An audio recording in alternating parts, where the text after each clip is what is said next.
우리의 삶과 인생에서 가장 중요한 게 뭘까요?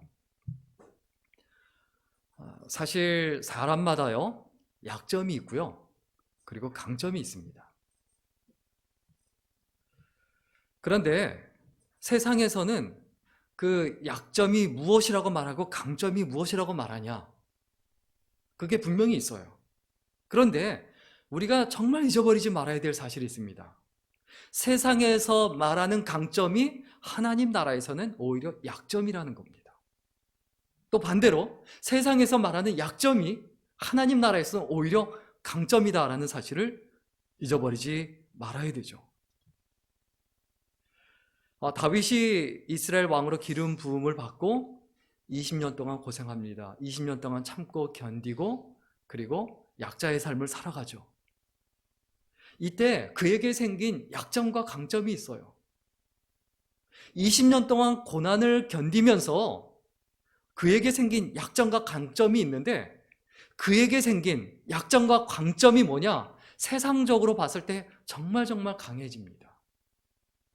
그런데 이 다윗에게 중요한 게 뭐냐 하면 그 강점으로 승부를 보지 않아요. 세상적인 그 강점에 의지하거나 의존하지 않았다는 거예요. 그리고 오히려 세상으로 봤을 때, 세상적인 관점으로 봤을 때 저 부분은 참 못난 부분이다. 왜 저렇게 하지? 참 미련하다. 그런 부분으로 승부를 본 사람, 그리고 승리를 쟁취한 사람이 바로 다윗입니다. 오늘 성경 본문 먼저 11절부터 16절까지 보면 하나님 나라에서 봤을 때, 세상적인 관점 말고요, 하나님 나라에서 봤을 때 그의 약점이 있었어요. 그의 약점이 뭐냐면 먼저 11절과 12절 말씀 우리 같이 읽겠습니다. 11절과 12절 말씀입니다. 같이 읽습니다. 시작.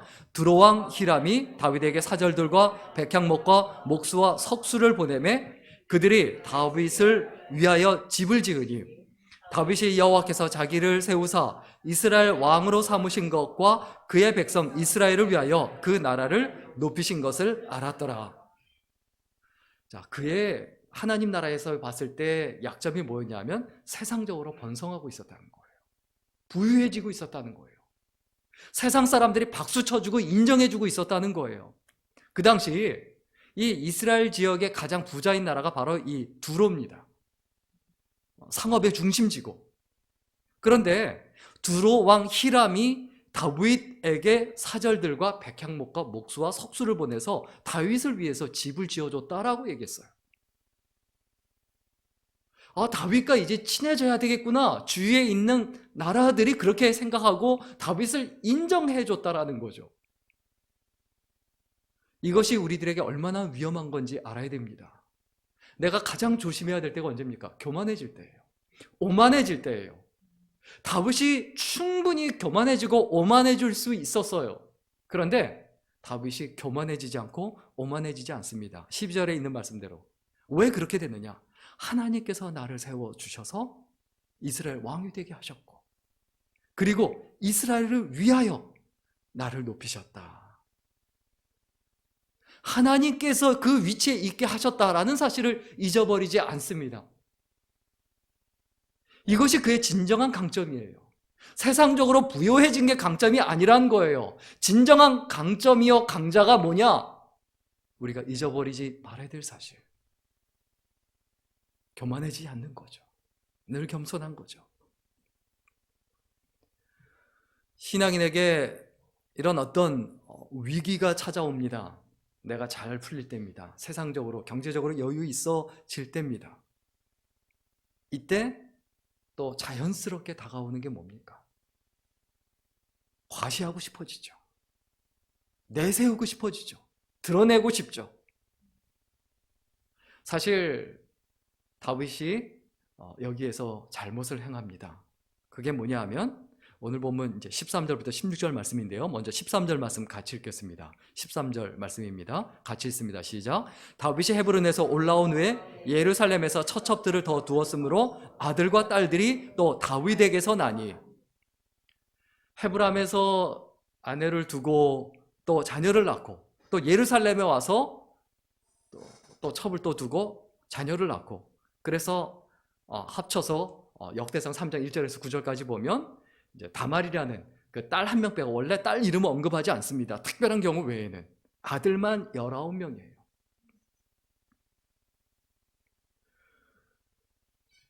그리고 그 이름을 성경에서 하나하나 열거하고 언급합니다. 오늘 보면 14, 15, 16절 같이 읽을까요? 14, 15, 16절입니다. 같이 읽습니다. 시작.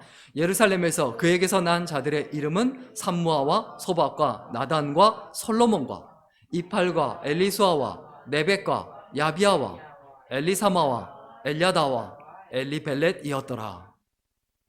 자녀들이 이렇게 많이 나와요. 이게 뭘 의미하냐? 세상적인 과시예요. 그 당시 군주들은, 그 당시 왕들은 첩을 얼만큼 뒀느냐, 그리고 자녀들을 얼만큼 뒀느냐, 이거 가지고 자기 세력을 과시했거든요. 그 당시 흐름에 따라, 그 당시 문화에 따라 첩을 두고 자녀를 많이 낳았다라는 거죠. 자손이 번창한다는 거, 번성한다는 거 그 자체가 다윗 왕조가 강성해졌다라는 것을 의미해요. 이런 부분이 있음에도 불구하고 하나님께서 왜 다윗을 쓰셨을까요? 신명기 17장 17절에 보면 하나님께서 명확하고 분명하게 경고하십니다. 뭐냐 하면 아내를 많이 두어서 그 마음이 미혹되게 하지 말라. 세상 문화를 쫓아서 아내를 많이 두지 말라라고 이야기했는데 사실 이 말씀을 지키지 않아요. 그리고 그로 인해서 열왕기상 11장 3절에도 보면 고통을 겪습니다. 아내들로 인해서 우상 숭배자가 늘어납니다. 우상 숭배하게 됩니다. 그 나라에. 그리고 가장 문제는 뭡니까? 그의 자녀들 중에 솔로몬까지도 자기가 아버지가 하던 것을 그대로 본받습니다. 내가 행하는 것이 나로 끝나지 않아요. 내가 걸어간 걸음이 내 자녀들의 걸음이 되고, 내가 신앙생활한 모습, 내가 살아간 모습이 내 주변에 있는 사람의 모습이 된다는 거죠. 사람은 무엇으로 심든지 그대로 거두게 되어 있습니다. 내가 무엇을 거두느냐.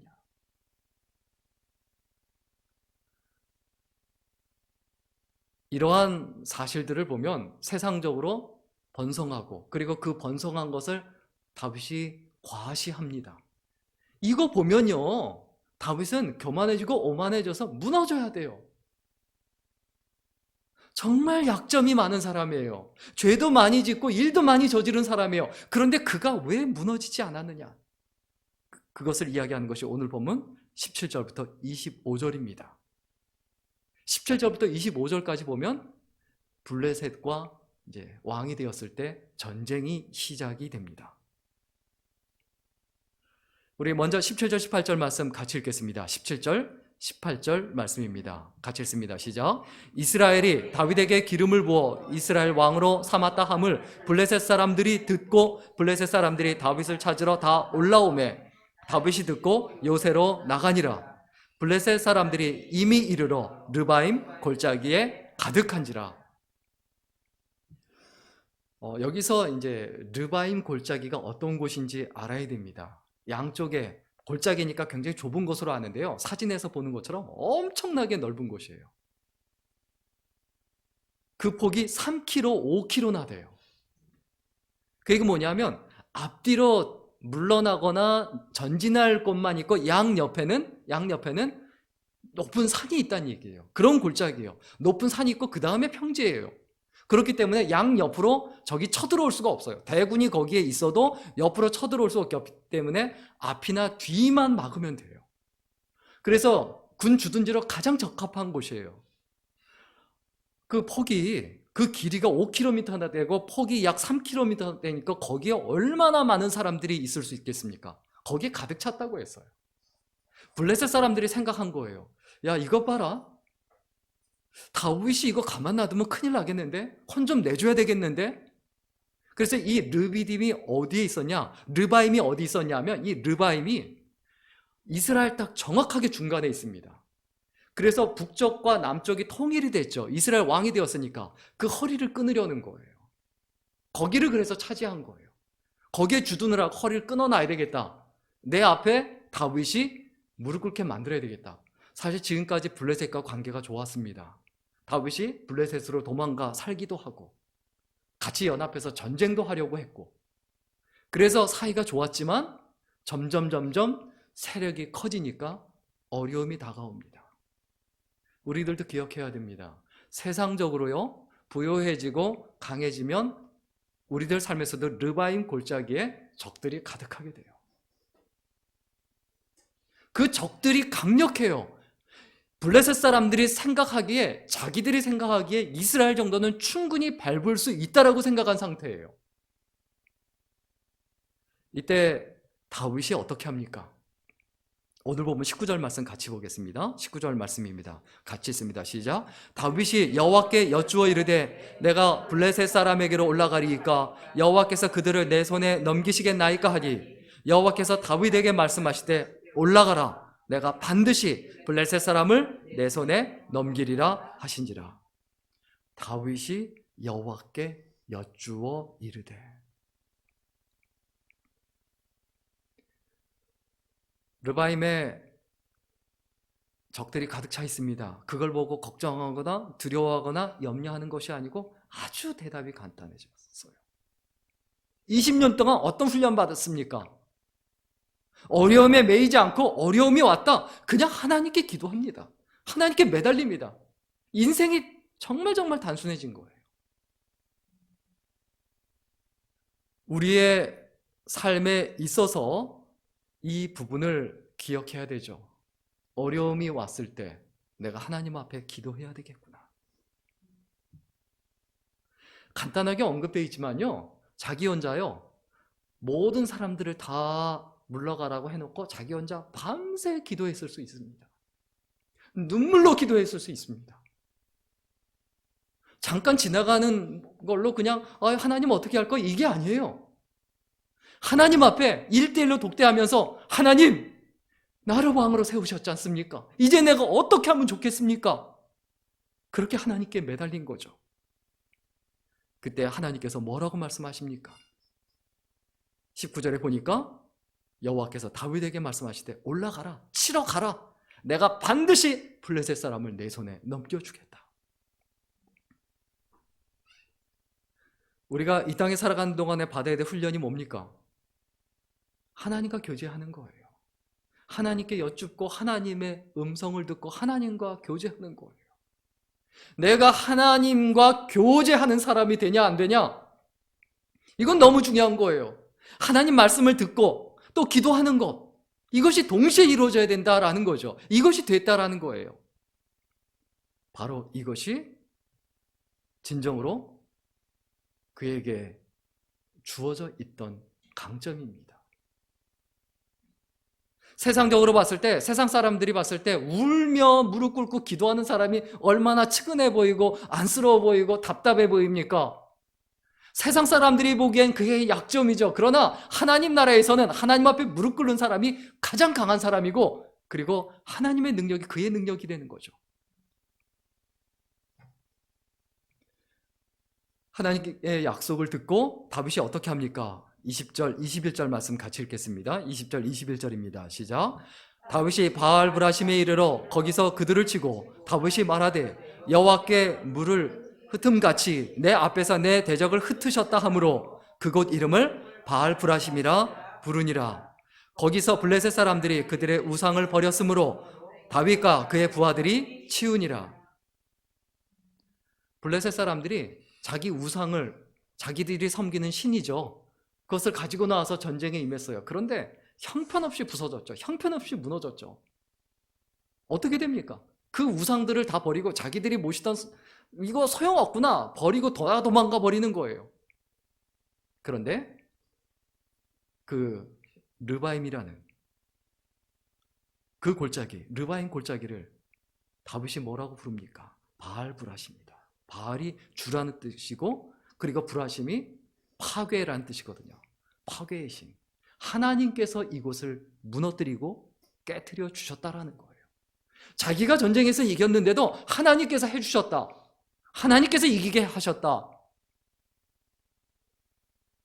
우리들도 마찬가지입니다. 우리의 삶에 르바임 골짜기가 있을 수 있어요. 그런데 내가 하나님께 기도하고 하나님께 교제할 때 그 르바임이라는 골짜기가 바알 브라심이 된다는 거예요. 내 믿음이 어떤 믿음이어야 됩니까?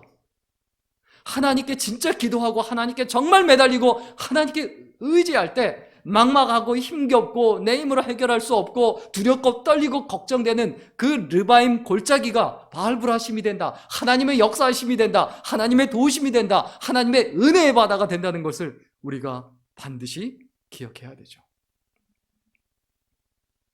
블레셋 사람들이 이와 같이 도망갑니다. 그런데 이스라엘을 너무 얕잡아 봤다라고 생각한 거예요. 너무 쉽게 생각했구나. 너무 가볍게 생각했구나. 이렇게 생각을 하고 22절에 어떻게 합니까? 우리 다시 22절 말씀 같이 읽겠습니다. 시작. 블레셋 사람들이 다시 올라와서 르바임 골짜기에 가득한지라. 블레셋 사람들이 다시 르바임 골짜기에 또 온 거예요. 왜 왔습니까? 그 땅에 뭐 먹을 게 많아서 먹기 위해서 온 게 아니지 않습니까? 더 많은 사람들을 데리고 더 많은 군사들을 데리고 르바임 골짜기에 가득 채운 거예요. 이때 다윗이 그것을 보고 첫 번째 승리에 자만하지 않고 뭐 이겨보니까 이거 뭐 별거 아니네. 보통 그러죠. 그렇게 오만해지죠. 뭐 블레셋 별거 아니네. 이번에도 내가 뭐 가볍게 뭐 밟아주지 이렇게 생각하지 않고 다윗이 또 어떻게 합니까? 우리 23절, 24절 같이 읽겠습니다. 같이 읽습니다. 시작. 다윗이 여호와께 여쭈니 이르시되 올라가지 말고 그들 뒤로 돌아서 뽕나무 숲을 맞은편에서 그들을 기습하되 뽕나무 꼭대기에서 걸음 걷는 소리가 들리거든 곧 공격하라. 그때 여호와가 너보다 앞서 나아가서 블레셋 군대를 치리라 하신지라. 이번에는 정면으로 승부하지 말고 뒤로 돌아서 기습 공격하라는 거예요. 우리가 하나님 앞에 기도할 때 두 가지가 생깁니다. 하나는 지혜예요. 다른 하나는 뭡니까? 용기예요. 용기만 있어도 안 돼요. 지혜도 있어야 돼요. 지혜만 있어도 안 돼요. 용기도 있어야 돼요. 하나님께 기도하고 매달리는 사람, 말씀을 묵상하는 사람의 전형적인 특징입니다. 맞서서 싸워서 이길 수 있을 때와 그렇지 못할 때를 정확하게 구분하는 거죠. 만약에 이때에는 맞서서 싸우면 지거든요. 블레셋이 다 대비하고 왔으니까 질 것을 알고 기습 공격하게 하시죠. 그리고 하나님께서 뭐라고 말씀하십니까? 뽕나무 숲을 맞은편에서 그들을 기습하되 뽕나무 꼭대기에서 걸음 걷는 소리가 들리거든. 하나님께서 신호를 주시겠다는 거예요. 하나님께서 엘리야에게도 엘리사에게도 이런 어떤 신호를 주시죠. 하나님과 계속 전쟁터에서도 교제하고 교류하고 하나님께 포커스를 맞추고 있으란 얘기예요. 네 마음대로 하지 마라. 전쟁에서 한 번 이겼다고 경고망동하지 마라. 그 자리에서도 내 음성을 듣고 나에게 귀를 기울이고 나한테 포커스를 맞춰라. 그것을 알려주시는 거죠. 그리고 그렇게 할 때 여호와가 너보다 앞서 나아가서 블레셋 군대를 치리라. 우리의 삶에서 정말 중요합니다. 르바임 골짜기에 가득한 적을 보면서 어려움을 보면서 답답해하고 힘겨워할 필요가 없다는 거죠. 하나님께서 가라고 하시면 가고 멈추라고 하시면 멈추면 됩니다. 그 지혜가 있어야 되고 그 용기가 있어야 되죠. 결국 25절에 어떤 일이 벌어집니까? 우리 같이 읽겠습니다. 25절입니다. 시작. 이에 다윗이 여호와의 명령대로 행하여 블레셋 사람을 쳐서 게바에서 게셀까지 이르니라. 결국 이스라엘이 뒤로 오서 기습 공격을 하니까 어떻게 합니까? 북쪽으로 도망가죠. 게바로 도망갑니다. 북쪽으로. 도망가다가 막혀서 안 되니까 다시 2차로 또 도망가는데 이 게셀로 도망가는데 게셀이 자기들 블레셋의 북쪽 지역이에요. 거기로까지 도망간 거예요. 그래서 이 르바임 골짜기 구석구석 거기에 아예 발을 붙이지 못하게 아예 멸절시킨 거예요.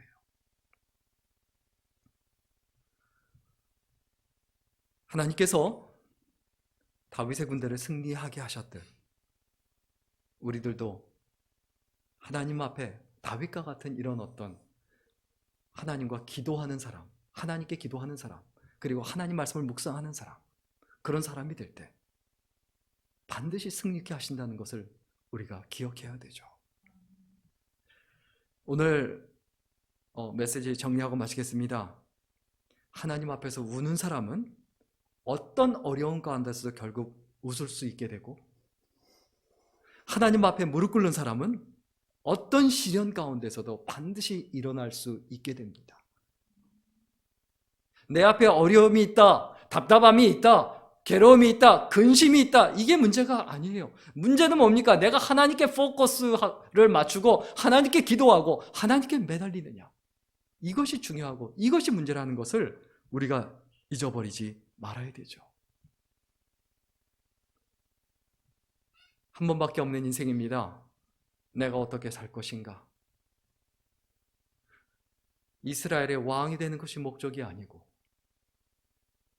다른 사람들의 칭찬을 받고 인정을 받는 것이 목적이 아니고, 하나님과 교제하는 것, 하나님과 동행하는 것, 이것이 목적이 될 때 나머지는 모두 다 하나님께서 책임져 주신다, 이것을 기억하고 믿음으로 살아가는 귀한 인생, 그리고 소중한 인생이 될 수 있기를 주의 이름으로 간절히 축원합니다.